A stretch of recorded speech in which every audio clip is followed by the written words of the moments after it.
یہ بلند کیپ ہم نے اپنے لیڈروں کے لیے جو بھی لیڈر یہاں بہرحال ہے عام لوگوں کے لیے اور donation from our side to our people یہ اس پانس خطر تھومت حظ کی یہ ہماری طرف سے ایک چھوٹا موٹا نذرانہ ہے ہمارے لوگوں کو یہ بلڈ ہم پھر ہاسپٹل میں بھیجیں گے تو وہاں ہمارے لوگوں کو زخمی واریہ بیمار for everybody so this is a small donation from our side to our people تو ہم پچھلے 2-3 سال سے چلا رہے ہیں تو آج بھی اب چونکہ ہمارا بہرحال 21 مئی کو ہوتا ہے لیکن روزدری کا ٹائم ہے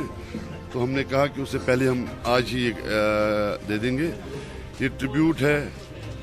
ہمارے ساتھ میں اپنے ساتھیوں کا بھی شکریہ ادا کرتا ہوں جنہوں نے یہ کیمپ آج یہاں منعقد کیا تو انشاءاللہ رحمان آئندہ بھی یہ کیمپ ایسے ہی چلتا رہے گا ہمارے لیڈروں کی یاد میں اور ہمارے ساتھیوں کی یاد میں ceasefire between armed combatants and state کے درمیان ہوگا اگر وہاں سے کوئی فیصلہ آتا ہے میرا تو 1 پوائنٹ پروگرام ہے کشمیری جان بچنی چاہیے سیز فائر ہو یا نہ ہو دیٹس اٹ